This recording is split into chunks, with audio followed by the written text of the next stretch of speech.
The talk of NBA Summer League continues to be, will the Jazz trade Lauri Markkanen? If they do, who should the Jazz want to get from the Warriors? Brandin Podziemski, Jonathan Kuminga, Moses Moody. We look at them all next on Locked on Jazz. Bum bum bum bum bum bum bum bum bum bum bum bum bum bum bum bum bum.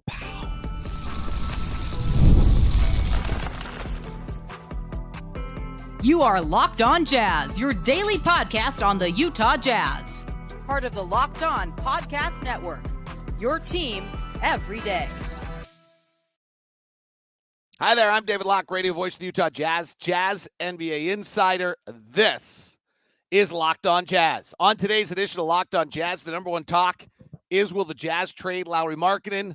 I don't have any idea. I kind of go back and forth depending who I'm talking to and what I think and what's the next step. But let's dig into all the talk. Is some people say the Jazz want Brandin Podziemski. Others say the talk has circled around Moses Moody. Jonathan Kuminga is the most talked about. He's the one who supposedly the Warriors would not give up to get Paul George. So who are these three youngsters of the Golden State Warriors, and which one should we want? The ebb and flow of Cody Williams and Taylor Hendricks makes some sense, and we'll see how they do today against Toronto in the game here in Vegas. We'll talk about that. And an interesting Zach Edey, Donovan Clingan comparison that was given to me by a scout inside, or a front office person inside the NBA. We'll talk about that, plus some other news and notes. One of the worst summer league performances I've ever seen from someone. As I mentioned, I'm David Locke, radio voice of the Utah Jazz, Jazz NBA insider. This is Locked On Jazz, your daily podcast on the Utah Jazz, giving you insight, expertise, geeky numbers, and hopefully making it way better to be a Jazz fan each and every day. Thank you so much for making Locked On Jazz your first listen of the day. We are free and available on all podcasting platform apps and on YouTube. So please give us a thumbs up and subscribe, follow. 5-star reviews are much appreciated to the everydayers out there. You are simply the best. You have made this whole program everything it is. So thank you very much. I greatly appreciate it. Today's show is brought to you by Game Time. Game Time. Download the Game Time app, create an account, use the code LOCKEDONNBA for $20 off your first purchase. Terms apply. All right, let's dig into this. The rumors are the Jazz are still engaged with the Warriors. I think it's going to get fascinating. It's not going away anytime soon. We have a deadline to some extent sitting there on the extension date of August 6th. And so I don't think this story is going away for the next 20 days. And it's going to be really interesting to see on August 4th and 5th whether the Warriors suddenly realize this is our last and only chance out there to go get significantly better. I think the Warriors are better than they were at the end of last year. I think the additions that they've put on their roster are better than Klay Thompson. Klay Thompson had his runs, but it was a real in and out year for them, and the frustration was boiling. And I think there was just a lot of issues there. And I think in that sense, they really may have found a way to be deeper and better. And we'll see. They need a secondary scorer. They need Lauri Markkanen. They really do. And so if they're going to make another run with Steph Curry, which I think in my opinion, they're obligated to do because of who Steph Curry is, it's going to be interesting. The Jazz would love to sign Lauri Markkanen the extension. And at that point, the Warriors' window is over. So right now, the conversation seems to stem around 3 Warriors young players and then a plethora of picks and a plethora of pick swaps. And I don't actually know any of the details. And I don't actually know whether or not who the player is really matters that much. But let's dig into the 3 players, Jonathan Kuminga, Moses Moody, and Brandin Podziemski, and see if we can learn anything on who we think here on Locked On Jazz should be the player. So let's start back at their draft stage, if you don't mind. Let's go back to when Jonathan Kuminga came into the draft and 2021 and go back, because actually, other than Podziemski, Kuminga and Moody have really not played a great deal. Let me say one thing. Moody and Kuminga, you're going to have to pay coming up. If we trade Lauri Markkanen, that doesn't matter. We're going to be fighting to get to the minimum contract at that point, so it shouldn't matter. All right. Here's Kuminga out of the G League, and G League players seem to have developed a little later. He was in the 90th percentile in transition, so elite athlete at finishing, but he was not a good isolation player, only in the 24th percentile. He ran 19 pick and rolls, not very many. His spot-up shooting was in the 21st percentile, so he is a red zone danger non-shooter coming into the league. His overall catch-and-shoot percentile was in the 15th percentile. These are some of the least good numbers of anyone coming into the league. 18th percentile in catch-and-shoot, and off the bounce 16th. He might be the worst statistical shooter that I've seen coming in the league until this last draft. Now let's fast forward to B-ball index. And B-ball index in where Jonathan Kuminga stands as a player right now, and what he's done. And where B-ball index has this wonderful thing on player cards where you can put in, they will give you his top 10 things he does best and the top 10 things he does least well. It's a pretty, so he's best at cuts, off-ball cuts. He's in the 98th percentile of the amount he cuts. So he was in, Warriors used him as a cutter. His defensive positional versatility is elite level. He was in the 98th percentile. Back to where we were coming out of the G League. Finishing talent, 98th percentile. Rim shot making, very, very high level. Movement speed, very high level. Defensive rim deterrence, pretty good. Interesting like that. Unassisted rim field goal. So this guy can get to the rim on his own, by himself, and he's drawing a lot of fouls out of isolation. So those are the highest rated pieces for Kuminga. His lowest rated is three-point shooting talent, three-point shot making, mid-range pull-up shot making, pass lane defense, assists, he doesn't pass, mid-range shot making, catch and shoot shot making, post up, all of pickpocket rating defensively, floater making. Offensively, really just a one-dimensional offensive bully at 6'8", 210. His shooting last year from 3 points was 32%. His career is 34%. His overall free throw shooting is 70%. He played 26 minutes a night last year for the Warriors. He scored 16 points, and at the end of the year, he didn't play a lot. He was injured a lot of the year when they needed some wins late in the year. And he's only, now here's the thing, he's only 3 years in the league. He might still be developing, but you have a consistent theme here where coming out of college, coming out of the G League, he was not a particularly good shooter, and those are the weaknesses he still has, which has been somewhat of a reoccurring theme for me on this show for quite some time here, right? Like this seems to be kind of my take, is that I don't necessarily believe that a player can improve their shooting. The game, when you move I was talking to a high-end person the other day. I was like, you move the line back, the floor gets, the speed gets faster, and the gaps close faster, and we're telling guys that they're supposed to improve shooting. It seems super unlikely for that to be the case.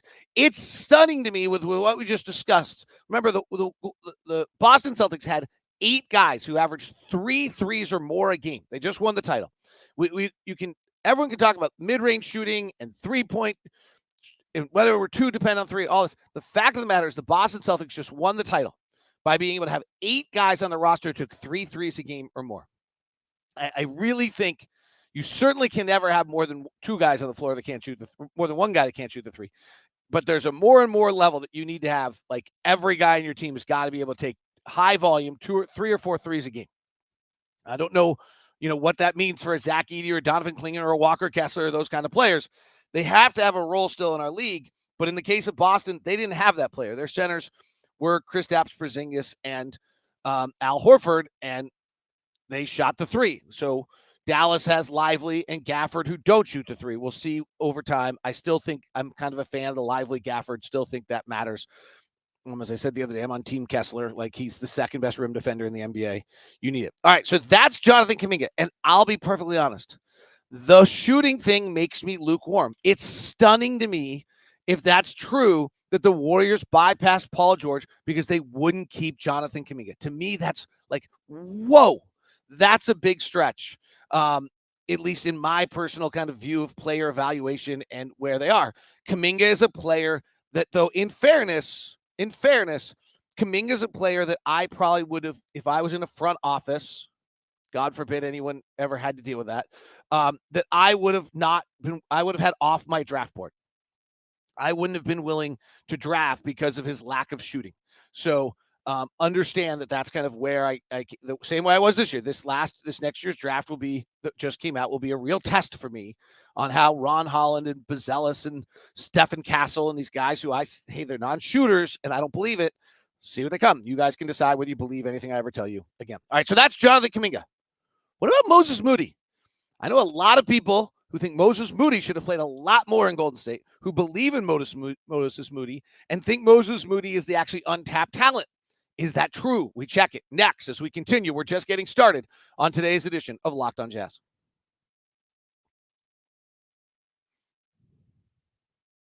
Thanks so much for tuning in to Locked on Jazz today. And let me tell you about an exciting new product from our friends over at Intercap Lending. That's Steve Carter. All right. A lot of stuff going on right now, but if you are looking for a construction loan, Steve Carter and Intercap have just rolled out a pretty incredible deal. Here's the way it works. This is a game changer. It's a construction loan where you can defer all interest payments during the construction phase. Yeah. No payments until your home is ready. They offer flexible underwriting to cater to your unique financial situation, making it easier for you to get approved. And speaking of for approval, you'll love this. The quick decision-making process means that on average, you get approval in 3 to 4 weeks.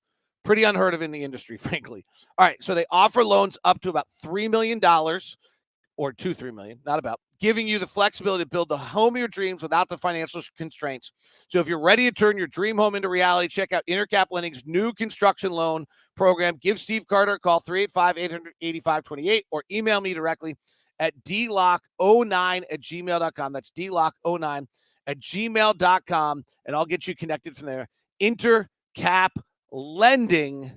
Steve Carter is our guy. Email me at dlock09@gmail.com. Today's show is also brought to you by our friends over at Game Time. If you're out buying tickets for an event, Game Time kind of has you covered in the ultimate way. And when I say ultimate way, what do I mean by that? Well, if I'm buying tickets for a game, the thing I'm probably looking most for is I want to make sure that I know my all-in pricing. So you toggle the button over and you get all-in pricing. I want to see my view. I use this a lot because there's some obstructed views at the Red Hot Chili Peppers show at USANA, or not USANA, what used to be USANA, and I almost bought them, and I realized you couldn't see the stage. I was able to go to my seat view, saved it. I also get price guarantee, 110% on price guarantee. So it's all that knocks off all the things I want. Plus, as you're going for a game, the tickets often drop as you get closer to the moment. So download the Game Time app today. Use the code LOCKEDONNBA for $20 off your first purchase. Terms do apply. That's download the Game Time app today. Locked On, LOCKEDONNBA, to get your $20 off right now.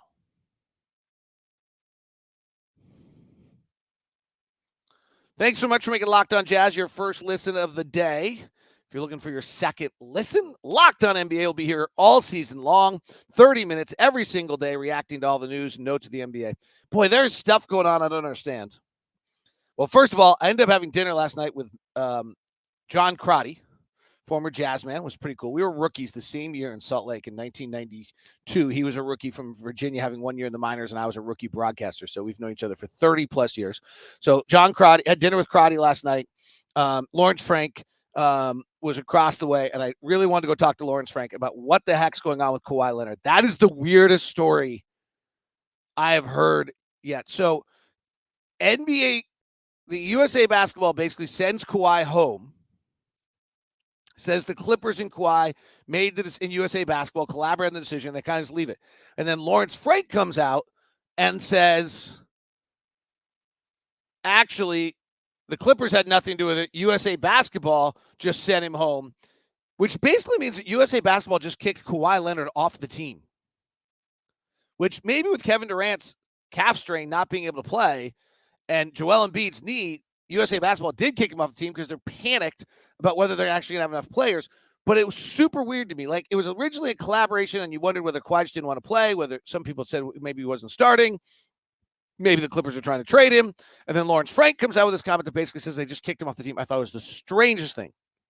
And then obviously the other aspect was the whole, Paul George negotiation. But I decided since Lawrence was having dinner, I wouldn't really bother him that less. But I was wondering. So that is a crazy, crazy story. The other one that's super weird, by the way, I'm just kind of on a tangent here, and then we'll get back to Moses Moody. Gary Trent just signed a minimum deal with the Milwaukee Bucks. I have no idea what his agent is doing. That deal would have been there for him on September 1st. Milwaukee could have signed him to that deal any single day. There's like a real chance that someone like the Utah Jazz could trade Lauri Markkanen, have not enough salary on the books, and have to sign someone to Gary Trent, like Gary Trent, to a big contract or somebody to get to the minimum threshold. There's a few teams that are kind of below the minimum threshold right now. Why wouldn't your agent hang on for a little while? You might be the difference between making like $3 million and $15 million. Weird deal. All right, let's go to Moses Moody. This is a player that when you talk to people, a lot of people think is untapped still. Really think that that there's still work here. So let's go back, as we did, and look at his draft stuff. I had him after his freshman year at Arkansas, 6'6", 205 shooting guard, as a red. So I had him as a no. The other reds I had in this draft were Zaire Williams, James Bouknight, Keon Johnson, and Moses Moody. So I was really concerned on what I saw out of Moses Moody. Why? Well, his transition percentile was in the 31st percentile. His isolation was limited 22, and so that wasn't there. His this is interesting. And I'm not sure so far. I haven't seen why. I just saw. I haven't read. 98 percentile in pick and roll and 31 percentile, and he was actually did a little bit. Scored a pretty high rate, but only 31 pick and rolls. But that told you he played the ball in his hands a little bit. His shooting was in the 78th percentile. Catch and shoot in the 63rd percentile. Catch and shoot was in the 80th percentile, and his off the bounce in the 58th. I actually see no reason why he's red. I actually think that's a mistake. I can't figure out why I would possibly have had him red. There's nothing in there, actually, at all, that red flags me at all. That must have been, I'm surprised. The transition percentile, 34% on 109, is not great. That's a little concerning for his athleticism. But his shooting is fine at 78. His catch and shoot is 63rd percentile.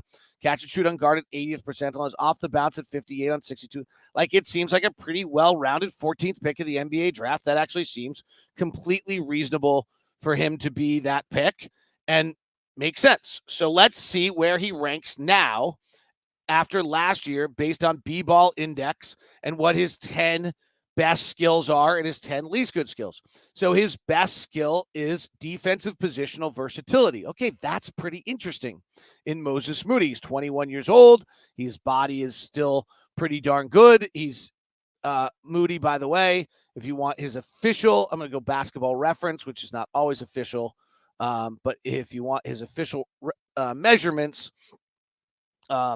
Moody is official measurements of Moses Moody is 6'6", 205. He is 22 years old. May 31st is his birthday, so he'll stay 22 for the entire next season, by the way. And he's played 3 years with the Warriors as well, same draft class. He's played 52, 63, and 66 games in the 3 years. Let's go back to B-ball index. Great set. His pull-up three-point shooting percentage was decently good. Pull-up three-point is in the 96th percentile. His spot-up frequency was high. His off-screen frequency was high. His putback impact was high. And his rim finishing was good. So a little bit of a surprise there. Playing a little bit off handoffs and off the screens in the Warriors system as a backup guard. His lowest ratings were his his isolation turnover rate was high. His total, let's see, drawing fouls is low. Rim shot making turns around here is not being that great. So that means that his rim percentage is good because when he shoots at the rim, it's uncontested. And his finishing talent's not great. So that backs up. And then his overall three-point shooting is kind of, he doesn't have a lot of stuff there. He shot 36% from three each of his last 3 years. So he's an average shooter. I'm a little surprised by the numbers on the off the bounce three that we just saw there. And I'm wondering if there's some like low sample size thing. So let's pull that up. I'm doing this with you along the way. I had previewed that, but I didn't kind of really take in entirely what that said because it doesn't totally seem to make sense to me. So let's take a quick look at this and see what we find on it. So Moses Moody last year shot very few off the bounce threes, but impressively made most of them. So that is why that is the case. I wouldn't say that I really buy this, but it's worth looking into, is the fact that Moody last year took 23 off the bounce threes and he made 12 of the 23. That's pretty awesome. It's just not a sample size that's worth much of anything for anyone to work with. His catch and shoot game, which is probably, far more important for if you're going to evaluate a player here, is what probably matters a good deal more. And if the Warriors were a pretty darn good catch and shoot team with Steph in creating and Draymond distributing, and Moody last year on the catch and shoot game shot 35% on 2.5 attempts, which is below the league average. So, and he does not go to the line much. He goes 1.4 times a game at 17 minutes a night. That is still an untapped player. 8 points, 3 rebounds, kind of an assist, kind of a steal. Still kind of untapped. You'd have to really decide that you think there. So let's go to Brandin Podziemski, the most recent, who had a really good rookie year here and last year. And Podziemski was a green on my data from a collegiate level. 90th percentile in transition, 84th percentile in isolation at Santa Clara. He was not a great rim finisher at 59, but on the pick and roll at 133 attempts, he was in the 78th percentile. He was in the 86th percentile in spot up, the 94th percentile in catch and shoot, the 98th percentile in catch and shoot unguarded, and the 91st percentile in dribble off the bounce. This guy had it all. How some of the players that went ahead of him, i.e. Jalen Hood-Schifino, it's a little stunning. And frankly, I think we could look back and see some other players even closer. So Podziemski was terrific last year. And it's not totally stunning that Podziemski was fantastic last year. In his rookie year, let's look at what B-Ball Index gives us as the 10 best kind of skills for him. So he was a very good points per handoff player. He was a very good contact finisher. He was a very good pull-up three-point shooter and a three-point pull-up shot maker, and he did a pretty good job at rim finishing. The only areas where he really had some weakness is kind of an overall question about his three-point shooting was not quite as good, I think, as some people thought it could have been coming out of college. In other words, by the end, he was at 39%, could have been over 40. I'll take the 40, I'll take the 39 and call it good. I'm not going to go with that as a negative. He doesn't get a lot of foul calls. Like, there wasn't a lot wrong with him last year. 9.6 rebounds, 4 assists. The only thing that would be a little disconcerting about Podziemski last year was his 63% free throw shooting, which makes you just wonder whether or not any of the other touch issues might not be quite as real. And when you look back at his college years at Indy, at Illinois and Santa Clara, he was a better free throw shooter than that, 77%. So seems like he should be a better free throw shooter than that. He plays like 16 games, barely plays at Illinois, and then goes to Santa Clara and thrives. And he's not, so he was not an old draft pick. And he is still 21 years of age, turns in February, midway through next year, he'll turn 22. So that's Podziemski. And you can kind of look at those three things and say to yourself, like, okay, I get why they're saying we don't want to trade Brandin Podziemski, and why the Jazz might be saying that's who I want. Because out of those three guys, when you evaluate it, my order is probably the reverse of what we talked about. Podziemski, Moody, Kuminga would probably be the order of players that would be my desire for the Utah Jazz. All right, the ebb and flow of Cody Williams and Taylor Hendricks and why, plus an interesting comp on Eddie and Klingon and some other thoughts from, we don't need to talk about too much, but the worst single summer league performance I have ever seen, including the one I saw of Trae Young a few years ago, was yesterday. We'll talk about it all as we continue on Locked On Jazz.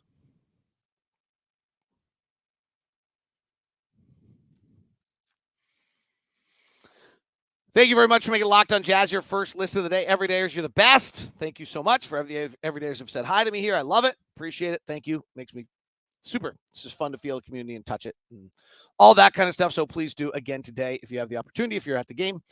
Cody Williams and Taylor Hendricks have been ebb and flowy. Taylor, a little more concerning right now for everybody. Both Sarah Todd and Andy Larson wrote big things about concerns on it.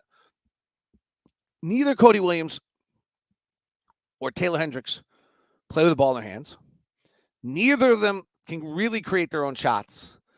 So therefore, the ebb and flow of the game, and whether there's some nights where the game comes to you and some nights where it doesn't, that's the kind of reality. Like if you're Isaiah Collier,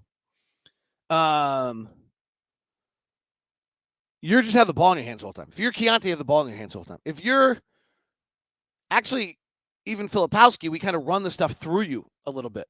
So for Cody Williams and Taylor Hendricks, the game kind of has to come to them, and they have to grasp it when it's there. And then at the same time, they have to be pretty willing to, like, at times assert themselves on the game. So Taylor Hendricks, from an offensive rebounding standpoint, going to go get it. And it's hard. Like, if you're in the corner, like I thought Sean Sheldon's comment was like, we got to get Taylor out of the corner. Like, he's just sitting in the corner kind of waiting for the ball, and then he either comes to him or doesn't. And I think he's right. You've got to evolve a little bit past that for him. And that those are why those two guys, I think, ebb and flow kind of the way they do. And I think that's going to be the reality. If they both can be elite defensively, then you're probably fine with it. Now, it's an interesting concept that Cody Williams feels like he's verging on deserving minutes next year, depending how our roster looks. And so does Taylor Hendricks. And then do you have two guys on the floor at the same time who can't really dribble and aren't really passers and aren't really creators? And then they're playing with Walker, and then there's three guys. And now, whoa, like, what are we doing?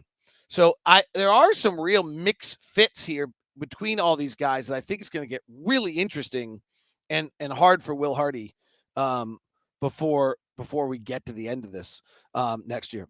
All right, so I had someone say this to me about, just throw this in the back of your mind and think about it, Jonathan Kuminga and Zach Edey. And they said their comp would be the Jazz had Rudy Gobert, and Rudy Gobert could average at some point in his career, 8 points, 7 rebounds a night, while Enes Kanter was averaging 16 points and 11 rebounds a night. And which one was better? Well, we all know it's Rudy. You were plus whatever with Rudy. He's one of the best defensive players in the NBA. And, this is only early stage when Rudy averaged over 14 every night after his third year in the league. But, go to that, second and third year, Rudy's averaging 9 points, 11 rebounds. And you have Enes, who's averaging, 16 and 10, and looks like he's a double-double machine doing all this stuff. And yet you're minus 10, 12 every single time Enes is on the floor. And that was their comp, that they thought Zach Edey would put up really, really good numbers, play harder than Enes, and probably do things. And he does play really, really hard. So that's where I think some of this is not fair. But the concept from a Jazz standpoint, I think, is really interesting. And that is that Jonathan Kuminga, who actually last night dominated defensively in the Portland Washington game that I watched, where Alex Sarr went 0 for 15. Oh my gosh, it was so bad. So it's an interesting comp. Just kind of keep an eye on it and think about it, and see whether or not that turns out to be true, because that was one of the more interesting. I just try to share with you the super interesting conversations that I'm having at Summer League. It's been so great to be out here. I've seen everyone bumped into Brad Jones yesterday and Walt Perrin, and watched Vince Lagarza coach Phoenix's Summer League team, which was super cool. Who else? I just have seen so many old Jazz people, and then so many current Jazz people as well. It's just been really great to be out here and see everyone. Saw Danny and talked to him briefly. Well, we'll hopefully see him again today. So yeah, it's been really great. And it's been a reminder after 32 years in this league that maybe I should come to this thing and actually see old friends like John Crotty last night. And checked in with former Rocket Matt Bullard, who's just a wonderful dude. So it's just been, saw Kevin Pelton for lunch yesterday. Saw Nate Duncan, the great podcaster. It's just been really, really outstanding. All right. Few other notes that I thought were interesting last night. I watched the Bazulius Holland game, Bazelis Ron Holland game, which was Detroit against Chicago, I think. Yeah. They actually both had some really big flashes. Now, these were neither guys that I loved in the draft because I didn't think they could shoot.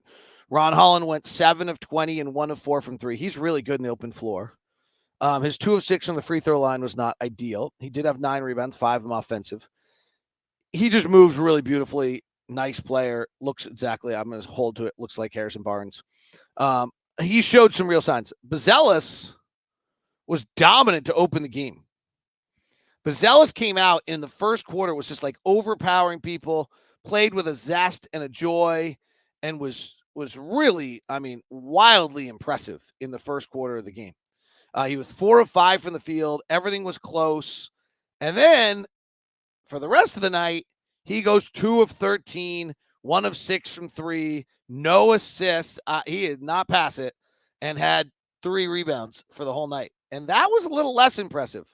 So I'm still kind of questioning where those two fit. Buzelis really did start the game in kind of this beautiful, dominating fashion. Washington's Bub Carrington looks really good. That was the game against Portland that I watched. And Donovan Clingan, they did not score when Donovan Clingan was on the floor, by the way. That's just like worth noting. That's where the Rudy Gobert comp kind of comes, and he is really, really crazy long. Wow. So it'll be interesting just to kind of see how this plays out and what takes place, because they have that was interesting to see. I'm going to go watch the Jazz play Toronto today, and I'm going to watch Phoenix probably play Oklahoma City later in the day. I don't think there's like the really good matchups were yesterday. The first game today is Sacramento, New York. I'll stop by and see that one for a little bit, but Sac is playing a pretty veteran team, and New York's got those second-round draft picks. Are interesting. I don't know if I saw Walt Perrin yesterday, who works on the Knicks now. I saw TJ Saloon for a little while. He's really big. He's 6'10", legit, for Charlotte, first-round draft pick. He did fall to the ground 3 or 4 times while watching. That's not great. Like a little baby giraffe-esque. He had a pretty decent game. So that was another one I saw yesterday that was really interesting. All right, that is the update here from Summer League. Super fun. And thank you for all those who've said hi. This is Locked on Jazz. For those of you on...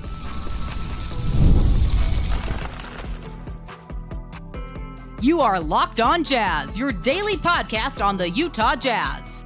Part of the Locked on Podcast Network, your team every day.